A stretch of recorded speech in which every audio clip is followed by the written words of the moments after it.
जो तो हम लोगों ने पोइम स्टार्ट की थी, anthem for doomed youth. Anti war poem में विल्फ्रेड वगैरह लिखी गई है, और हम लोगों ने देखा था it is in the form of Petrarchan sonnet. और पेट्रार्कियन सोनेट क्या है, 14 लाइन्स की पोइम होती है सोनेट। एक बार फिर से सोनेट को डिस्कस कर लेते हैं। 14 लाइन्स की पोइम होती है सोनेट। पेट्रार्कियन सोनेट में पहली 8 लाइन्स में जो पोइट है वो किसी प्रॉब्लम को बताता है, और अगली 6 लाइन्स, पहली 8 लाइन को ऑक्टेव पार्ट कहते हैं, और लास्ट लाइन को हम लोग सेस्टेड पार्ट कहते हैं, और लास्ट 6 लाइन्स में उसी प्रॉब्लम का अपने आप एक सोल्यूशन भी सजेस्ट करता है। और इस पोइम में हम लोगों ने अब तक ऑक्टेव पार्ट किया है, और ऑक्टेव पार्ट में हम लोगों ने अंडरस्टैंड किया है। ऑक्टेव पार्ट में हम लोगों ने देखा है कि जो पोइट है वो सबसे बड़ी प्रॉब्लम जो है कौन सी खड़ी कर रहा है, वो है जंग को। एंटी वार पोइट है, जंग विरोधी है। वो जंग को एक प्रॉब्लम मान रहा है। वो ये मान रहा है कि जंग एक ऐसी प्रॉब्लम बन चुकी है जिसके कारण बहुत सारे यूथ को अनटाइमली अपनी जानें जो हैं वो खो देनी पड़ती हैं। और इस तरीके से नॉर्मली जंग को हम लोग बहुत हाई फाई, नोबल, महान, ठीक है, देश प्यार, ऐसी चीज़ों के साथ जोड़ के देखते हैं ताकि हम लोगों के अंदर जोश भरा रहे उस जंग के मैदान में जाने का। बट राइटर यहाँ पे जंग के मैदान की एक सही तस्वीर प्रेजेंट करना चाहता है, एक एग्जैक्ट तस्वीर पेश कर रहा है, असली चेहरा। वो कहता है कि जंग के मैदान में कोई हाई फाई चीज़ नहीं है, कोई नोबल, कोई ग्रेटनेस नहीं है। जंग के मैदान में चारों तरफ केवल मौत ही मौत है। यंग सोल्जर्स की मौत है, उनकी ड्रीम्स की, उनकी लाइफ का खो जाना, ये सिर्फ मौत है, चाहे वो अपने साइड पे है चाहे वो एनिमी साइड पे है।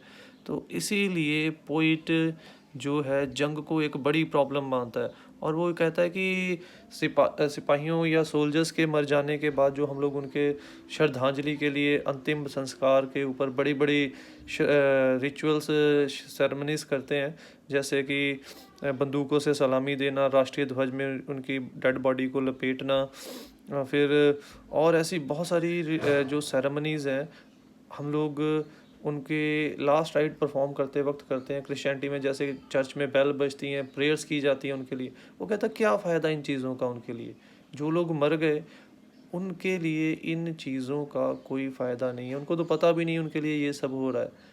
और ये सब करने से वो कहता है ना तो उनकी ज़िंदगी वापस आएगी। हम लोग फूल लेके जाते हैं, हम लोग मोमबत्तियाँ लेके जाते हैं क्रिश्चियनिटी में, वहाँ पे जाके उनको श्रद्धांजलि देते हैं। वो कहता है कि इन चीज़ों से हम लोग उनकी आँखों में जो ज़िंदगी की लौ बुझ चुकी है उस लौ को दोबारा नहीं जला सकते।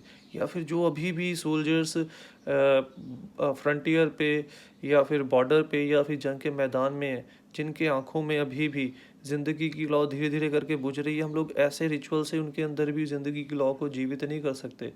फिर क्या फ़ायदा ऐसे खोखले रिचुअल्स का, जहाँ पे हम लोगों के उन रिचुअल्स का, जिनके लिए हम लोग ये रिचुअल्स कर रहे हैं, उनको कोई बेनिफिट ही नहीं है।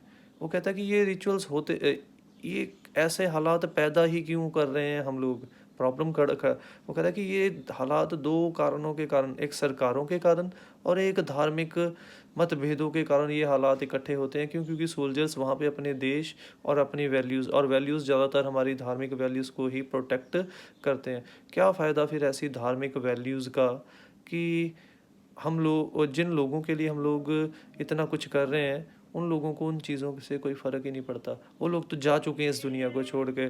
उसके बाद फिर जो पोइट है ये कहता है कि इस तरीके से कुछ सोल्जर्स तो इन रीति रिवाजों से भी, इन रिचुअल से भी अलग रह जाते हैं। क्योंकि उनकी तो डेड बॉडीज़ भी वापस घर पे नहीं आ पाती।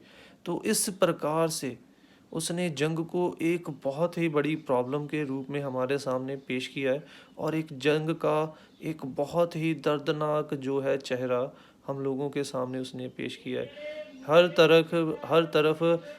हर तरफ इस चेहरे के अंदर मौत ही मौत जो है वो हमें दिखाई दे रही है। और आज हम लोग करते हैं इसका सेस्टेड पार्ट, जो लास्ट 6 लाइन है, क्या वो सोल्यूशन दे रहा है। In the second part of the poem In the second part of the poem, the poet tries to present the real condition of the families, the soldiers. Families, families of the soldiers.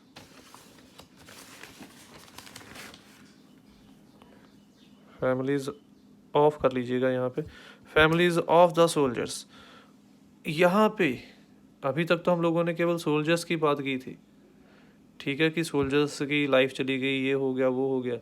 अब उनकी families के ऊपर क्या असर जाता है भाई? वो तो चले गए, वो तो अपनी ज़िंदगी को देश के ऊपर कुर्बान करके मर के चले गए, but important thing is that कि उनकी फैमिली तो उनके बिना जिएगी। उनकी फैमिली में जो उनके जाने से कमी पैदा उत्पन्न हो गई है, उस कमी को हम लोग कभी भी दूर नहीं कर सकते। हमारी सरकारें, जैसे हमारे यहाँ पे बॉर्डर पे बहुत सारे सिपाही रोज़ ही शहीद हो जाते हैं, हम लोगों की गवर्नमेंट्स अनाउंस करती है इतने लाख रुपए का चेक, क्या हम लोग उस पैसे से उस फैमिली के जो मेंबर जा चुके हैं उनकी कमी को पूरा कर सकते हैं? नहीं कर सकते। तो यहाँ पे जो पोइट है वो बहुत ही दुख भरी तस्वीर उन सोल्जर्स के जाने बाद उनकी फैमिलीज़ की तस्वीर को पेश कर रहा है।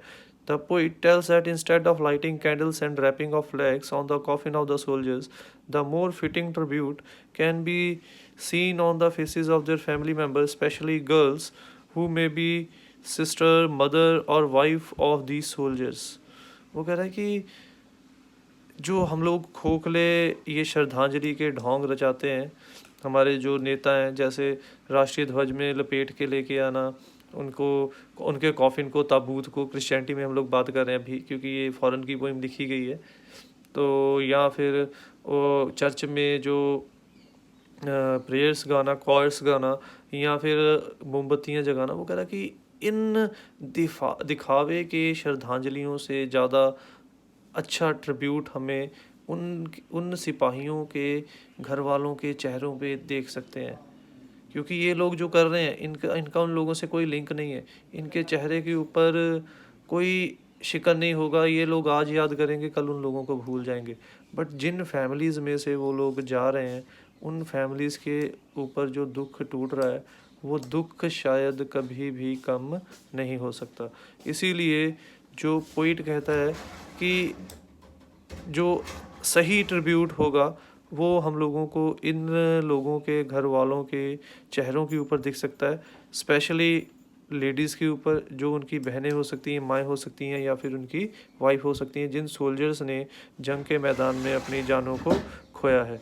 यानी कि पोइट ये दिखाने की कोशिश कर रहा है कि अगर सोल्जर्स की जो डेथ है, अगर हम लोग नेशनलिज्म या राष्ट्रीय प्यार के साथ जोड़ के देख रहे हैं इस चीज़ को, पहले अगर ये वॉर के विरुद्ध में पोइम नहीं है, उस पक्ष में भी मैं लेके चलता हूँ कि अगर वो हम लोग ये माने कि सोल्जर का बलिदान बड़ा था, सोल्जर से बड़ा बलिदान जो था वो उसकी फैमिली का है, जिस फैमिली ने अब सोल्जर के मरने के बाद अकेले ज़िंदगी बितानी है।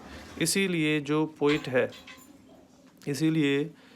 पोइट है वो ये मानता है कि इन लोगों का जो सेक्रीफाइस सोल्जर से भी बड़ा है।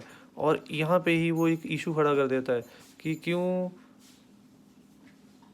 क्यों इस तरीके से इस प्रॉब्लम को बड़ा किया जाए, क्यों इस तरीके से इस प्रॉब्लम को बड़ा किया जाए, क्यों हम लोग ये कंपैरिजन करें किसका बलिदान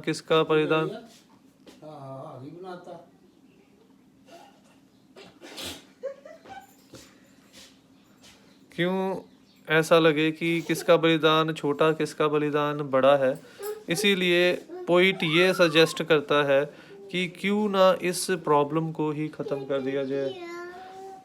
In other words, the poet wants to say that young men will be remembered more by their family than anyone else। और इसमें यहाँ पे पोइट, दूसरे शब्दों में भी हम लोग ये बात कहें तो भी गलत नहीं है, यहाँ पे पोइट जो है वो ये कहना चाहता है कि ये लोग अपनी फैमिलीज़ के द्वारा ज़्यादा याद किए जाएंगे बजाय दूसरे लोगों के। दूसरे लोग तो साल में एक दिन शहीदी दिवस मना लेंगे, बट इनके फैमिली वाले रोज़ इनकी कमी को अपने घरों में महसूस करेंगे।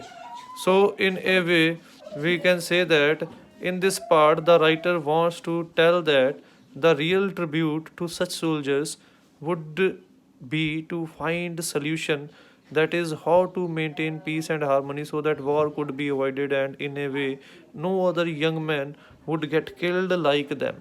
वो कह रहा है कि इसीलिए जो पोइट कहता है कि इसीलिए मुझे लगता है कि इन लोगों को सही श्रद्धांजलि ये होगी कि हम लोग रास्ता ढूंढे किस तरीके से हम लोग देशों के बीच में पीस, शांति और सद्भावना रख सकते हैं, और किस तरीके से हम लोग कोई ना कोई ऐसा रास्ता ढूंढे जहाँ पे हम लोग जंग को अवॉइड कर सकते हैं, लड़ाई को जो है वो टाल सकते हैं, ताकि इनके जैसे और यंग सोल्जर्स को अनटाइमली अपनी जानें जो है वो गंवानी ना पड़े।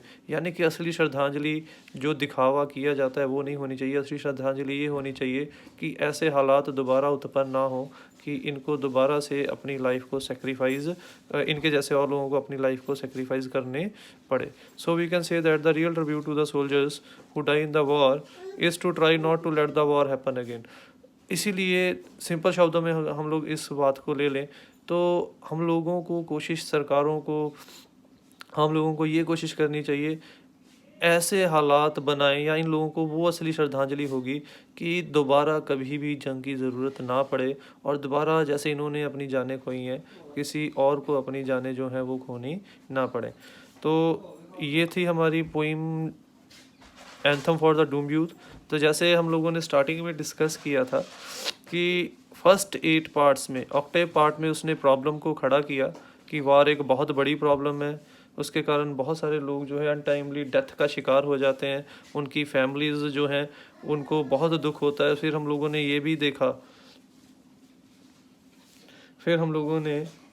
ये भी देखा कि किस तरीके से जो पोइट यहाँ तक भी कह देता है कि जो लास्ट राइट्स परफॉर्म किए जाते हैं मिलिट्री ऑनर्स के साथ, उन मान सम्मान को भी राइटर खोखला मानता है। वो कहता है क्योंकि ये मान सम्मान जो उनके अंतिम संस्कार के वक्त किया जाता है वो उन सोल्जर्स को वापस ज़िंदगी नहीं दे सकता जो इस दुनिया से जा सकें। तो यानी कि ऑक्टेव पार्ट में उसने लड़ाई को एक प्रॉब्लम बना के खड़ा कर दिया, और सेस्टेड पार्ट में उसने उस चीज़ का सल्यूशन भी प्रोवाइड कर दिया। उसने कहा कि उन लोगों को श्रद्धांजलि ये नहीं होगी कि हम लोग उन लोगों को श्रद्धांजलि ये नहीं होगी कि हम लोग कैंडल्स जलाएं, उनको डेड बॉडीज़ को जो है, उनके कॉफिन को जो है वो राष्ट्रीय ध्वज में लपेटे, या और ऐसी जो चीज़ें हम लोग करते हैं उनकी श्रद्धांजलि देने के लिए वो करें। वो कह रहा कि इस प्रॉब्लम का एकमात्र सलूशन यही है कि हम लोग ऐसे तरीके ढूंढें कि जंग जैसी चीज़ जो है वो कभी भी देशों के बीच में हो ना पाए, ताकि उन देशों के जो यूथ हैं वो अनटाइमली मौत का शिकार ना हो। Thank you.